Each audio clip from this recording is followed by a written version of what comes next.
Dhupguri super market চত্বরে চলল bulldozer. Dhupguri super market চত্বরে যেখানে বুলডোজার চালালো এবার প্রশাসন। দীর্ঘদিন ধরে সরকারি জমি দখল করে অবৈধভাবে শেড নির্মাণ করে চলছিল ব্যবসায়ীরা যাতে তাদের অস্থায়ী দোকানঘর তুলে নিয়ে যায়, এই জন্য 15 দিন আগে বিজ্ঞপ্তি জারি করা হয়েছিল। এমনকি 7 দিন আগেও প্রশাসনের পক্ষ থেকে যেখানে ব্যবসায়ীদের দোকানঘর তুলে নিতে বলা হয়, কিন্তু ব্যবসায়ী দোকানঘর তুলে নিয়ে গেলেও বহু সংখ্যক ব্যবসায়ী দোকানঘর তুলে নিয়ে যায়নি। সোমবার সেদিন এবার অস্থায়ী দোকানঘরগুলোকে ভাঙতে শুরু করে প্রশাসন। বুলডোজার এনে সেগুলোকে গুঁড়িয়ে দেওয়া হয়।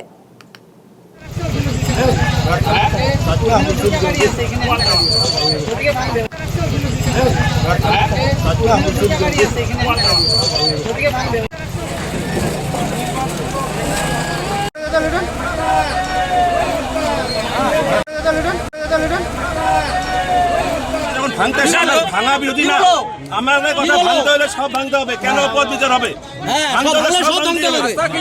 রাস্তা ক্লিয়ার করে সব আমরা সবভাবে সহযোগিতা করবো।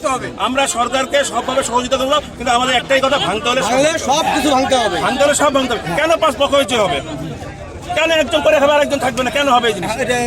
কি অভিযোগ রয়েছে? অভিযোগ আমরা সবভাবে সরকারকে সহযোগিতা করবো এই ভাঙার বিরুদ্ধে, কিন্তু আমাদের কথা পরিষ্কার যখন হচ্ছে সম্পূর্ণ পরিষ্কার করতে হবে। মানে মার্কেটে যে কটি অবৈধ দোকান আছে সব পরিষ্কার করতে হবে, টোটাল পরিষ্কার করতে হবে। কেন এখানে আপনারা যে অভিযোগ করছেন তাহলে কি এক সাইডে বেছে বেছে বামপন্থী সরকার যখন ছিল, যারা এখানে নেতা তারা কিছু আমাদের এখানে ঘর হওয়ার কথা ছিল, ওই পাশে ঘর হওয়ার কথা ছিল, ওই সাইডে ঘরগুলো করে দেওয়া। তারপরে ওখানকার যে সেক্রেটারি ছিল প্রভাবশালী লোক, সে কিছু টাকা খেয়ে ওই ঘরগুলো চার টান করে দেয়। তখন ওখানে একটা ক্যাচার লাগলো, ক্যাচার লাগার পরে মার্কেট ফান্ড ওটা আমাদের করে দেওয়ার জন্য বলছে মার্কেটের ভিতরে কোনো দোকান থাকবে না, ওই সাইডে দোকান থাকবে, এই সাইডে দোকান থাকবে। আমাদের এখানে মাপটাপ নিয়ে গেল, তখন ওই ভুড়ি ওখানে লাগলো একটা ক্যাচার। মার্কেটে যারা ফান্ডের দায়িত্ব ছিল তারা চিন্তা ভাবনা করলো আমরা গরিব লোককে করে দেবো, কেন আমরা ক্যাচারের মধ্যে দেবো।